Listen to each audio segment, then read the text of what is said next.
ମାଟିରୁ ସୃଷ୍ଟି ମାଟିରୁ ସୃଷ୍ଟି ଏ ଜଗତ ସବୁକିଛି ଦିନେ ମାଟିରେ ମିଶିଯିବ। ଏ ପୃଥିବୀରେ ଆମେ ସମସ୍ତେ ଗୋଟିଏ ସୁନ୍ଦର ଜୀବନଟିଏ ପାଇଛୁ।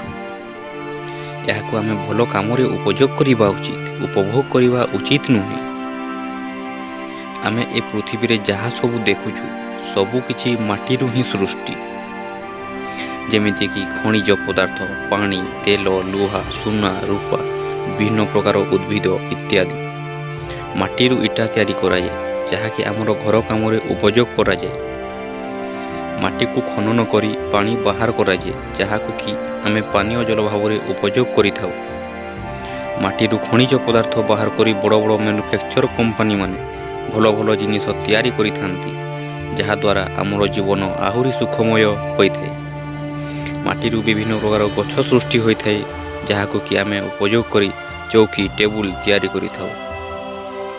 ମାଟିରେ କୃଷକମାନେ ବିଭିନ୍ନ ପ୍ରକାର ଖାଦ୍ୟ ଦ୍ରବ୍ୟ ଉତ୍ପାଦ କରିଥାନ୍ତି, ଯାହାଦ୍ୱାରା ଆମକୁ ଖାଦ୍ୟ ମିଳିଥାଏ।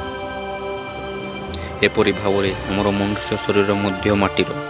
ଆମକୁ ଆମର ଜୀବିକା ନିର୍ବାହ ନିମନ୍ତେ ଯାହା ସବୁ ଦରକାର ପଡ଼େ ସବୁକିଛି ମାଟିରୁ ହିଁ ମିଳିଥାଏ। ସାଧାରଣ ଭାବରେ ଗୋଟିଏ ବୃକ୍ଷକୁ ବଞ୍ଚାଇବା ପାଇଁ କ'ଣ ଦରକାର? ମାଟି, ପାଣି ଓ ପବନ। ଠିକ୍ ସେହିପରି ମଣିଷକୁ ମଧ୍ୟ ବଞ୍ଚାଇବା ପାଇଁ ତିନିଟି ଆବଶ୍ୟକୀୟ ଜିନିଷ ହେଉଛି ଖାଦ୍ୟ, ବସ୍ତ୍ର ଓ ବାସଗୃହ, ଯାହାକି ଆମକୁ ମାଟିରୁ ହିଁ ମିଳିଥାଏ। ଏହି ମାଟିରୁ ତିଆରି ମଣିଷ ଶରୀର ଦିନେ ଏ ମାଟିରେ ମିଶିଯିବ, ଏକଥା ଆମେ ଜାଣିଲେ। କିନ୍ତୁ ଆମେ ଯଦି ଏ ମଣିଷ ଶରୀରକୁ ସଂସାରର କୌଣସି ଭଲ କାମରେ ନ ଲଗାଇବା, ତାହେଲେ ଏ ମନୁଷ୍ୟ ଶରୀରର ଲାଭ କ'ଣ?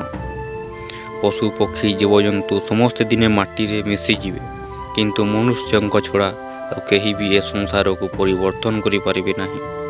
ଆମ୍ଭେମାନେ ହିଁ ଏ ସଂସାରର ଭବିଷ୍ୟତ। ଆମେ ଯେପରି ଭାବରେ ଏହାକୁ ଗଢ଼ିବା, ସେପରି ଭାବରେ ଆମକୁ ଫଳ ମିଳିବ।